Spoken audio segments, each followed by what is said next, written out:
Hey guys, it's B. So I'm here to do a tag video. I was tagged by the lovely LeolionLV. She's one of my all-time favourite YouTubers. I just love hearing her talk. She's just got a lovely way of coming across and talking about things, and then she does great car vlogs as well too, where she talks about wider topics. So I was really chuffed when I watched her video, and at the end she tagged me. I was like, wow, that's cool, because I don't make videos that regularly anymore, so I think I kind of fell off the radar, and that's fine. So it was really nice to be tagged, and it motivates you to get back in there and do a video. So let's get straight into it, because I don't want this to be really long, and I have terrible light. I'm using a ring light and it's a bit glary because it's literally pitch black outside. So most of my picks are, so you could interpret this tag in different ways. You know, you could insert different answers. So I thought I'd never, like this item I thought I'd never get because it's so expensive, or this item I never thought I'd get because I didn't like it at first, or it didn't fit my lifestyle, and then it did, you know, and that's definitely relevant to most of my answers. And then I have one at the end, and that's, I never thought I'd actually buy the item because I couldn't find one. I literally thought I would never find one, and then I did in the end after a year of searching. So those are my picks. I'm going to start with the smallest thing. That is a Louis Vuitton 6 key holder, or any key holder of this style is what I'm talking about. So I had a lot of key clays when I first started collecting Louis Vuitton, and at that time I thought they were really versatile, really perfect, and I don't really feel like that about them anymore. I have 2. I had 6, I scaled it down to 2. I just kept my Ebene one and my monogram one. I don't really like putting a bunch of keys on the end of the chain because it wrecks the end of the chain, the clip, and so I just use them for like little coin purses and stuff now. And also I used to find it frustrating that the keys, if they were on the clip, if you tried to put them inside the clay, it was like bulky and it wouldn't zip. So I used to put keys just in a coin purse or a pouch to protect the inside of my bags that had leather, like my Chanel bag and stuff like that. And with everything else, I just threw my keys in. And I used to think, why get another SLG just to put your keys in? Like, just put your keys in your bag. That's what I always did. And I was pretty fixed on that. So, you know, I would see people talking about their top 5 Louis Vuitton items, or their top 5 most useful items, or, you know, how to start a designer collection. This would always be in there, but I just dismissed it. I was like, why would anyone buy that? And then I was in Louis Vuitton making a much bigger purchase, and like 2 bags in one go, a leather bag and a canvas bag. And you know, then you kind of get like something like this seems like nothing, and that sounds really like glib, but I'd also, they'd given me champagne and I was a bit like giddy. So I just thought, oh yeah, I'll just take one of these and I'll see how it works for me. And if I don't get on with it, I'll just sell it. So I really love them. I love having the keys organized like this, and I thought it would be a hassle, but to me it's no hassle. You get home, you just pop the thing and you just let yourself in, and then you do it up. Yes, it takes a couple of seconds, but I like the way that my keys aren't all jangling about. This one is big enough here to put a card in the back, or some folded up notes even, and you can put your my fob for my car fits in here, and I can do it up. It makes it a bit thick, so depending on what bag I've got and how I'm arranging it, sometimes I have the fob out and sometimes I have it in, because you can have one of these out and close it and have your car key just hanging from here. It doesn't, this bit here doesn't like scratch anything, and my car fob is smooth. When I first got this, I had a Toyota, I think, and the key was a normal key, and therefore it didn't like fold in or anything, whereas now I have a smooth key fob. So actually putting my key fob in a wok or in a bag, it doesn't scratch it up, but I still like this for organizing. And you know these horrible rings that break your fingernails when you put keys off and on? That is nice not to have to deal with those anymore, that you just slide them off and on if you're giving someone your house key or whatever. So yeah, quite inexpensive for Louis Vuitton, and an essential that I use this one or my Epi one every day. Next, I have 2 bags to show you that I really disliked until I tried them on. So I never thought I would buy these luxury items because I never thought I'd buy them. I just didn't like them, or they just didn't pop up on my radar.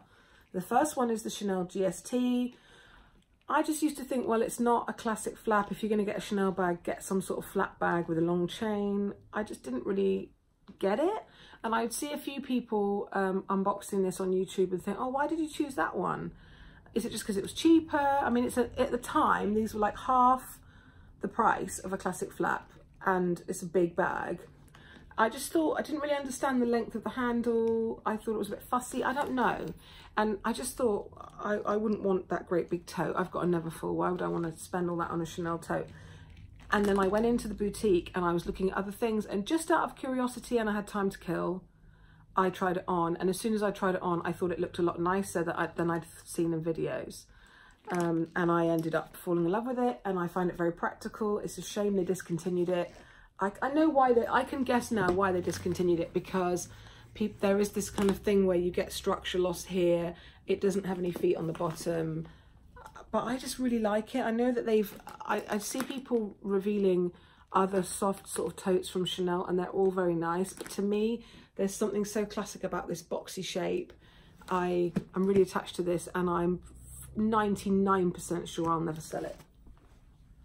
And the other example of the same thing is that I never thought I'd buy this bag for two reasons. One, I never liked the Speedy in monogram. I know, pause for reaction. Like, it's classic, but I just always thought it was really obvious. It was so classic, it was just a bit obvious. I have a Speedy 30 bandolier in the Damier Bean, and I had the red Empreinte, the cerise red or cherry red Empreinte leather Speedy 25. Now that was this size, but the zip comes down the side, so the opening of the bag, it opens out a lot wider, and it's easy to see everything, and it's a bright colour inside. I sold that bag not because of the size. I sold that bag because I felt personally that I don't know why, but the Speedy in the leather started to look a bit dated. If that was black or navy, I would have kept it because I actually liked the bag. But in red Empreinte leather with gold hardware, it was quite a blingy bag, and I've got nice things, but none of my things are flashy or have loads of hardware, I don't think. So I just started to feel like when I put my outfits together, I just didn't. So I sold that, and I really missed having a smaller Speedy, but I just didn't really think about this one because I thought the mouth opening was too small, because people always brought that up as a con in videos. And I happened to be with someone else, and they wanted to try it on in the store, and I tried it on, and I just fell in love with it. Like, I mean, the Speedies all are, but it's so light. I liked the proportions of it. Like for summer as well, it's just a bit smaller and lighter. I find I don't use my Speedy 30 in the summer because I don't really like a bean in the summer. I find it very, very brown and very kind of heavy. I know people say you can use anything any time of year, and you can, but for me, I gravitate towards monogram and azure in the summer, and I park my 2 or 3 Ibeen pieces really, and I've got enough to do that and rotate. And I found last summer, or this summer, sorry, this was just my go-to summer bag. I love monogram, the way it looks so different against different colours. It looks really autumnal now against rust, mustard yellow. It pulls a certain way, but then in summer it looks so good with white, with blue. I love this bag, and I'm just still surprised because I used to watch videos and think, I remember when Jerusha went around Europe, and I think she bought hers in Rome, if I remember correctly, or somewhere in Italy. And I remember when she unboxed it thinking, I used to have very fixed ideas in my head about sizes of bags. Like there would be one that was the classic size to get, or like I'm a bigger girl, I have to get the biggest Speedy, like a 35 or a 30. And that's kind of gone out the window now. I just get what I like, and I don't really care about proportion and stuff. So yeah, isn't it funny? And that I ended up getting one. I love it so much. This next one, how do I explain this? I was very surprised, delighted, pinched myself, couldn't believe it when I first ever got a Chanel bag, and that was my single flap jumbo. Such a gorgeous bag, so light compared to the double flap that I've got now. But you know, I loved that, and it was my main handbag for 5, 6, 7, I don't know, years before I got another designer bag, which was my Neverfull MM. That was the next one I got, and that was a good 4 years between, I think. And so it did have a bit of wear and tear on it. It was getting to the point where it looked a bit vintage. It had a big dent in the top and things like that. And I just kind of craved certain details about the double flap, like the burgundy interior and stuff like that. Anyway, I digress. I thought when I got a Chanel bag that that would be the bag to end all bags, and that, like a lot of us probably feel like this, you can probably relate, that you think to yourself, I've got my Chanel bag, it's such an extravagant purchase, it's such a lot of money for what it is, I won't ever get another one. And you do. So when I got this bag, I already owned 2 classic flaps. I have the double flap in the medium large and the jumbo, and I thought that is enough black flap bags, B. But over the last, I would say, going back to, sorry, we live by a hospital, so there's always ambulances going past. I would say a year and a half I've been obsessed with this bag, just because of the history of it and wanting to complete my kind of collection or trifecta of classic flaps, if you will, is my reissue. Now, I'm not going to go into this much, but one of the things on my decisions with bags is that this was a planned purchase. It's a lot of money for me to spend, I believe. I'm not somebody who just buys bags on a whim. I can't do that. I'm a stay-at-home mum. I don't do paid work. That doesn't mean I have to ask, but I have to bring up things on the horizon and say to my husband, I'm really thinking about getting this. How do you feel about that?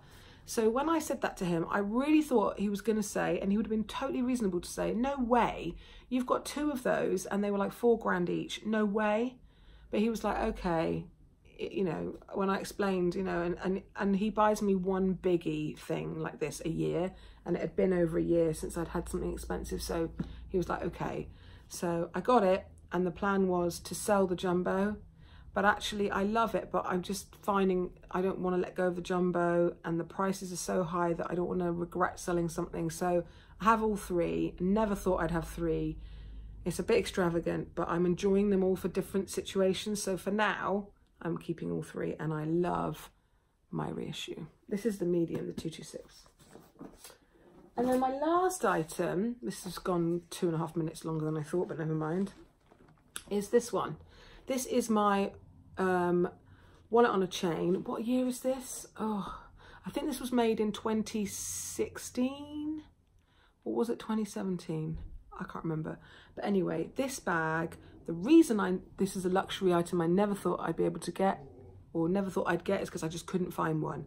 So I had a classic walk. I'm not going to go into the whole story. Oh, my husband's home. Excuse the noise. I never thought I'd get this because I just couldn't find one. It wasn't a current line. And Chanel then started doing walks where this flap came all the way down to here. I bought one of those, didn't like it, sent it back. I just gave up, basically. I searched for this on the pre-loved market for 14 months. And I just thought, there isn't one that's brand new, that's caviar with ruthenium in the boy style from a reliable seller. And I kept pestering Chanel, if you get one in another collection, can you let me know? And I just gave up. And then my friend, whose channel is Bags You Know It, rang me or messaged me and said, oh my God, there is one on this designer Wish Bags site. I don't know, where is she based? It's somewhere in Europe, like Brussels. And I bought it online from her. I paid way over retail, but at that point I just didn't care. I was so happy to get one. It's in perfect condition still, but when I got it, it had all the tags attached. No one had ever used it. It was brand new. I've had it authenticated. It is my dream wok. I will never sell it. I would get another wok just because I'm very scared to use this too much, because I want it to last my whole life. Excuse me. So I try not to overuse it, but I do use it quite a lot. I would say I use this at least, averages down to 1 day a week, so 4 times a month, which is quite a lot for me because I've got quite a lot of bags in rotation. But I never thought I'd buy it because I never thought I would actually find one in my perfect like version of it. And then when I did, I was just ecstatic, and I'm still excited every time I get this out of the box.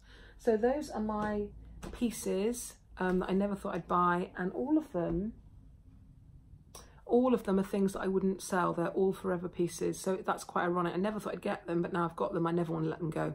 So I hope you enjoyed this, and I'll see you my next video. I have 2 videos planned for the next few weeks.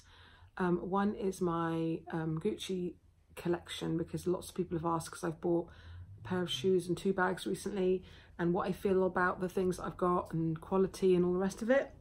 And then I was going to do, I didn't do October favourites because they weren't that different to my September favourites, and I just thought it was boring to do monthly favourites for the sake of it. So I think next what I'm going to do is what are my key favourites makeup wise that I've been using, like new things that I've been really loving in the last month in kind of more autumnal colours. So I thought that'd be fun. See you soon.